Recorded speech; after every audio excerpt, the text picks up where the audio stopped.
terkait pemberitaan mengenai harta kekayaan saya. Sebagai bentuk pertanggungan jawab, saya siap memberikan klarifikasi terkait harta kekayaan yang saya miliki. Saya siap mengikuti seluruh kegiatan pemeriksaan oleh Inspektorat Jenderal Kementerian Keuangan. Saya juga meminta maaf kepada keluarga besar Kementerian Keuangan karena dengan adanya kejadian ini berpotensi menurunkan reputasi institusi dan kepercayaan publik yang telah dibangun selama ini. Sekali lagi, saya meminta maaf atas kesalahan saya dan keluarga saya. Terima kasih. Maka, mulai hari ini Saudara RAT, saya minta untuk dicopot dari tugas dan jabatannya. Dasar copotan dari jabatan struktural adalah pasal 31 ayat 1 PP 94 tahun 2021 mengenai disiplin pegawai negeri. Assalamualaikum warahmatullahi wabarakatuh. Jumpa kembali dengan Ocha M. Chahel, channel berita dan gosip kesayangan. Profil lengkap Rafael Trisambodo, PNS pajak berharta 56 miliar rupiah. Sri Mulyani copot Rafael Trisambodo dari jabatannya di Ditjen Pajak. Kronologi kasus anak PNS pajak hingga Sri Mulyani marah besar. Sri Mulyani perintahkan harta Rafael Trisambodo diusut, serta bakal jatuhkan hukuman disiplin. Usut harta Rafael Trisambodo, Kemenkeu gandeng KPK dan PPATK. Menteri Keuangan, Menke, Sri Mulyani mengecam keras gaya hidup mewah yang dipertontonkan ke publik oleh keluarga jajaran Kementerian Keuangan, Kemenkeu. Kecaman pedas itu Sri Mulyani sampaikan terkait kasus penganiayaan yang dilakukan anak pegawai Ditjen Pajak, DJP, terhadap putra seorang petinggi GP Ansor. Diketahui, seorang pria pengendara Rubicon bernama Mario Dandi Satrio menganiaya korban bernama David di sebuah gang di Jakarta Selatan. Tindakan ini mengakibatkan korban sampai masuk ICU dan mengalami koma. Kisah ini pun viral di media sosial. Aksi penganiayaan dilakukan Mario Dandi Satrio ini bermula saat mantan pacar David berinisial A mengadu ke Mario jika dirinya mendapat perlakuan kurang baik. Mendengar hal itu, Mario pun naik pitam dan langsung mendatangi David yang saat itu sedang berada di rumah temannya di daerah Pesanggerahan. Kemudian, terjadi perdebatan yang berujung pada penganiayaan terhadap David. Tindakan kekerasan ini semakin jadi sorotan publik lantaran ayah pelaku Mario Dandi Satrio diketahui adalah Rafael Alun Trisambodo, salah satu pejabat di Kanwil DJP Jakarta. Setelah kasusnya viral, gaya hidup mewah Mario Dandi Satrio juga jadi perhatian publik. Ia kerap mengunggah aktivitasnya di media sosial dengan menunggangi motor gede, moge, Harley Davidson hingga mobil Jeep Rubicon. Mobil Jeep mewah yang harganya berkisar 1,5 miliar rupiah tunggangan Mario Dandi Satrio itu juga belakangan diketahui menggunakan nomor plat palsu. Pajak kendaraan juga belum dibayar. Gaya hidup mewah pejabat Ditjen Pajak ini bahkan menjadi atensi khusus Sri Mulyani. Menurut Menke, gaya hidup hedon yang dipamerkan PNS DJP maupun keluarganya bisa menciptakan reputasi negatif terhadap upaya pemerintah yang terus berupaya menggenjot penerimaan pajak. Berikut profil lengkap Rafael Alun Trisambodo. Akibat perilaku negatif sang anak, Rafael Alun Trisambodo ikut kena getahnya. Ia bahkan ditegur langsung oleh orang nomor 1 di kementerian tempatnya berkarir. Merujuk pada laporan harta kekayaan penyelenggara negara, LHKPN, yang dipublikasikan di laman resmi Komisi Pemberantasan Korupsi, KPK. Perjalanan karir Rafael Alun Trisambodo di Ditjen Pajak terbilang cukup panjang. Sosok Rafael Alun Trisambodo termasuk dalam pejabat eselon 3 dengan jabatan Kepala Bagian Umum DJP Kanwil Jakarta Selatan. Sebelum dipromosikan ke kantor wilayah, Rafael Alun Trisambodo sebelumnya tercatat mengemban tugas sebagai Kepala Kantor Pelayanan Pajak Modal Asing 2 pada 2018. Pada tahun 2017, ia juga pernah menjabat posisi sangat strategis di DJP yang tugasnya memburu dan mengusut wajib pajak yang membandel bayar pajak.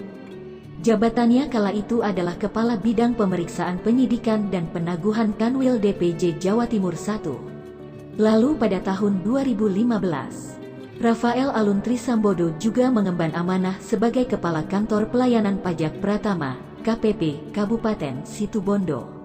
Sementara sejak 2013, Rafael Alun Trisambodo sempat mengemban tugas sebagai Kepala Bidang Pemeriksanaan Penyidikan dan Penagihan Pajak Kanwil DJP Jawa Tengah I.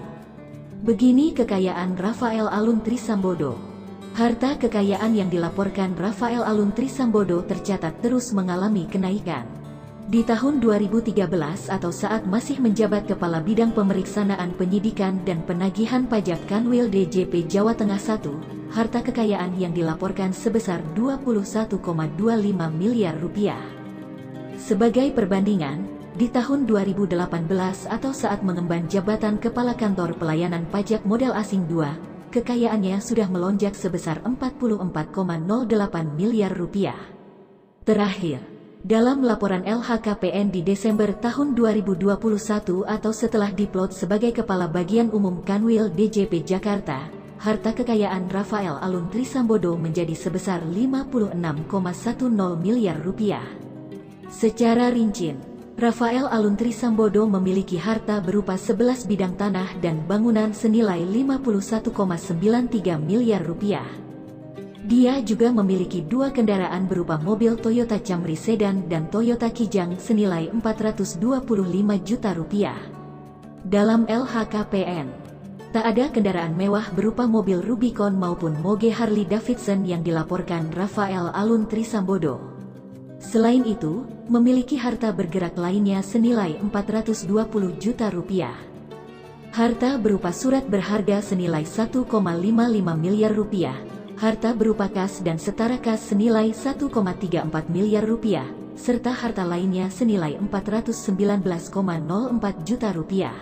Jumlah kekayaan Rafael Alun Trisambodo tersebut jauh melampaui kekayaan atasannya yakni Dirjen Pajak Suryo Utomo, serta nyaris mendekati nilai kekayaan Menteri Keuangan Sri Mulyani Indrawati yang pernah menjabat Direktur Pelaksana Bank Dunia.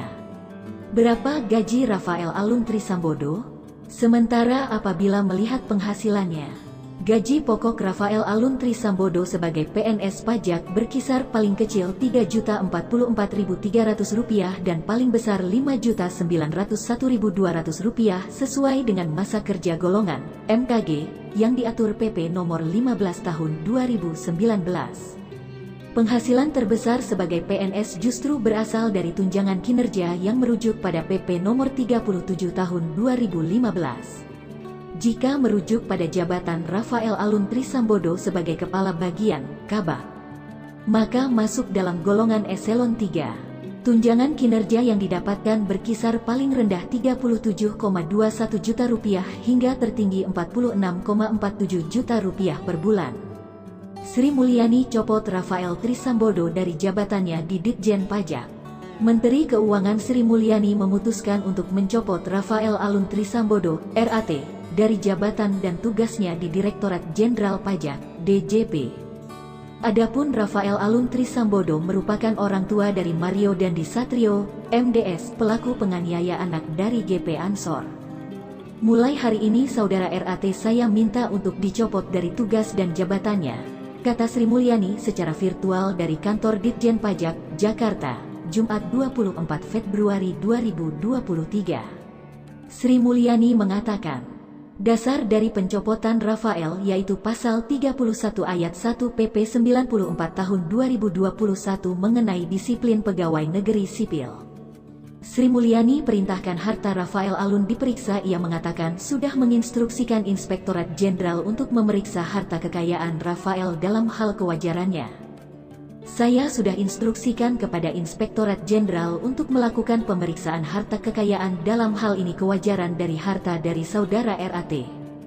Pada tanggal 23 Februari yang lalu Inspektorat Jenderal sudah melakukan pemeriksaan pada yang bersangkutan dalam rangka Kemenkeu mampu memeriksa, ujar Sri Mulyani.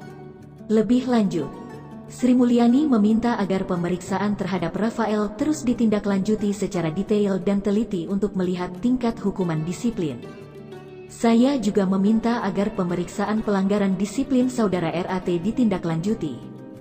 Saat ini sudah diterbitkan surat tugas pemeriksaan pelanggaran disiplin Saudara RAT nomor SP 321, Inspektorat Jenderal IJIG, 1/2023, ucap dia. Berikut ini kronologi kasus anak PNS pajak hingga Sri Mulyani marah besar. Dugaan tindakan penganiayaan yang dilakukan oleh anak seorang pejabat di Direktorat Jenderal Pajak berusia 20 tahun. Terhadap anak pengurus pusat GP Ansor Jonathan Latumahina bernama David CDO, usia 17 tahun, sampai mencuri perhatian Menteri Keuangan Sri Mulyani Indrawati. Selain karena aksi kekerasannya itu, Sri Mulyani turut mengecam gaya hidup mewah yang dipamerkan Mario Dandi Satrio, MDS, melalui akun media sosial TikTok miliknya @mariodendis. Akibat gaya hidup mewah yang diumbar itu, Kementerian Keuangan ikut memeriksa si bapaknya yang merupakan Kepala Bagian Umum Ditjen Pajak Rafael Alun Trisambodo. Kini MDS sudah ditangkap Polres Metro Jakarta Selatan dan telah ditetapkan sebagai tersangka dan ditahan kemarin 22 Februari 2023. Kapolres Metro Jakarta Selatan Komisaris Besar Ade Arisyam Indradi juga telah membeberkan kronologi kejadian hingga CDO akhirnya mengalami luka-luka dan dirawat di Rumah Sakit Medika Permata Hijau.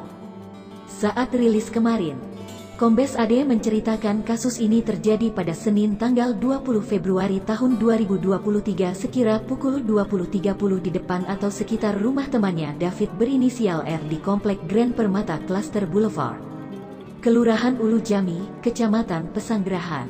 R dan orang tuanya turut dijadikan saksi oleh polisi dalam kasus ini. Kejadian kekerasan terhadap anak ini berawal dari adanya informasi yang diterima oleh tersangka dari Saudari A, mantan pacar korban. Saudara A menyatakan ke tersangka bahwa telah dilakukan perbuatan yang tidak baik kepada saksi A. Tutur Kombes Ade dikutip dari keterangannya, Kamis tanggal 23 Februari tahun 2023. Dari informasi yang disampaikan A ke MDS, beberapa hari sebelum kejadian penganiayaan, MDS sudah mencoba mengonfirmasi hal tersebut kepada si David. Kemudian David tidak menjawab dan mengatakan tidak bisa bertemu. Akhirnya pada tanggal 20 Februari saksi A itu menghubungi lagi korban dan menyatakan ingin mengembalikan kartu pelajar milik korban. Kemudian korban menyampaikan bahwa saat ini korban sedang berkunjung ke rumah temannya Saudara R, tutur Kombes Ade. Setelah mendapatkan informasi keberadaan David, MDS dengan menggunakan kendaraannya bersama si A dan seorang temannya lagi berinisial S mendatangi David. Di depan rumah R, A menghubungi David, namun ia mengatakan enggan keluar dari rumah R. Kemudian tersangka juga berkomunikasi dengan korban, akhirnya korban keluar mengarah ke sebelah rumah dari Bapak R dan Bapak N ini, ungkap Kombes Ade. Sampai di belakang mobilnya tersangka yang merupakan mobil Rubicon hitam, terjadi keributan. MDS saat itu mengkonfirmasi benar tidaknya David telah melakukan perbuatan yang tidak baik kepada mantan pacarnya si A, akibatnya terjadi perdebatan. Akhirnya terjadi peristiwa kekerasan pada anak dengan cara pelaku menendang kaki korban sehingga korban terjatuh. Kemudian pelaku memukul korban berkali-kali menggunakan tangan kanan pelaku. Kemudian saat korban sudah terjatuh, pelaku menendang kepala korban. Kemudian menendang perut korban, ucap Kombes Ade. Beberapa saat kemudian, datanglah orang tua temannya David yang berinisial R Tadu dan Ibu N yang berada di sekitar TKP mencoba menolong korban. Bapak R lalu menghubungi Satpam Kompleks. Satpam itu kemudian mendatangi tempat kejadian sambil dan menghubungi Polsek Pesanggerahan. Kemudian Bapak R dan Ibu N membawa korban ke Rumah Sakit Medika Permata Hijau untuk melakukan pertolongan terhadap korban, ujar Kombes Ade. Setelah mendapat laporan dari petugas pengamanan atau Satpam di Grand Permata Cluster Boulevard, petugas kepolisian dari Polsek Pesanggerahan datang dan langsung mengamankan orang-orang yang ada di tempat kejadian, yaitu Saudari A, pelaku si MDS, dan juga saksi S, kemudian dibawa ke Polsek. Kendaraan juga dibawa kemudian dilakukan pemeriksaan. Kemudian penyidik ada yang berangkat bersama Kapolsek Kebayoran Lama waktu itu karena lokasi Rumah Sakit Medika Permata Hijau adalah di Kebayoran Lama, kata Kombes Ade. Kombes Ade mengaku, setelah mendapat informasi itu, ia langsung memerintahkan Kapolsek Kebayoran Lama untuk memastikan keadaan korban. Kapolsek Kebayoran Lama selanjutnya datang ke sana bersama penyidik dari Polsek Pesanggerahan. Setelahnya Polres Jakarta Selatan langsung melakukan olah tempat kejadian perkara atau TKP. Pemeriksaan saksi-saksi, serta mengamankan barang bukti antara lain sepatu yang digunakan oleh pelaku atau tersangka, handphone yang digunakan oleh tersangka untuk berkomunikasi, serta kendaraan Rubicon milik tersangka, si MDS. Berdasarkan keterangan saksi-saksi, barang bukti dan alat bukti yang kami dapatkan, maka kemarin kami telah menetapkan saudara MDS sebagai tersangka. Dan kami telah melakukan penahanan terhadap saudara MDS yang berusia 20 tahun, Turur AD. MDS dijerat dengan pasal 76J Junto pasal 80 Undang-Undang Nomor 35 Tahun 2014 tentang perubahan atas Undang-Undang Nomor 23 Tahun 2002 tentang perlindungan anak dengan ancaman pidana maksimal 5 tahun. Subsider pasal 351 ayat 2 tentang penganiayaan berat dengan ancaman pidana maksimal 5 tahun. Orang tua Dandi, pejabat DJP diperiksa Irjen Kemenkeu. Inspektorat Jenderal Kementerian Keuangan bersama dengan Unit Kepatuhan Internal Direktorat Jenderal Pajak akan memanggil bapak pelaku kasus penganiayaan anak pengurus pusat, PPGP Ansor Jonathan Latumahina bernama David. Pelaku penganiayaan sendiri berdasarkan pernyataan Polres Metro Jakarta Selatan bernama Mario Dandi Satrio, MDS. Sedangkan nama Bapak Mario diketahui merupakan Kepala Bagian Umum DJP bernama Rafael Alun Trisambodo berdasarkan data LHKPN KPK. Saat ini Inspektorat Jenderal Kemenkeu bekerja sama dengan Unit Kepatuhan Internal Direktorat Jenderal Pajak sedang melakukan proses pemanggilan dalam rangka pemeriksaan terhadap pegawai yang bersangkutan, ujar juru bicara Kementerian Keuangan Justinus Prastowo melalui siaran pers Rabu tanggal 22 Februari tahun 2023. Sementara itu, Direktur Jenderal Pajak Suryo Utomo dalam siaran pers terpisah mengecam gaya hidup mewah dan sikap pamer harta keluarga jajarannya tersebut.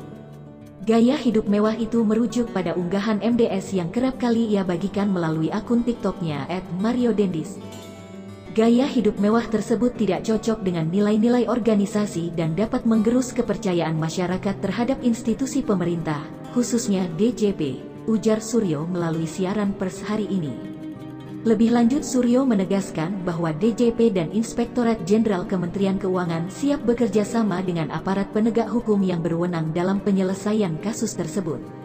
Kasus tersebut kini tengah ditangani oleh aparat penegak hukum yang berwenang, dan kami siap bekerja sama, kooperatif, dan suportif, katanya. Selain itu, terkait aduan masyarakat tentang harta kekayaan pegawai yang bersangkutan yang belum dilaporkan, DJP memastikan akan melakukan pendalaman sesuai ketentuan yang berlaku. Saat ini Unit Kepatuhan Internal DJP yakni Direktorat Kepatuhan Internal dan Transparansi Sumber Daya Aparatur, KITSDA, bekerja sama dengan Inspektorat Jenderal Kementerian Keuangan tengah memanggil pegawai tersebut dalam rangka pemeriksaan, tutur Suri demikian semoga bermanfaat. Wassalamualaikum warahmatullahi wabarakatuh.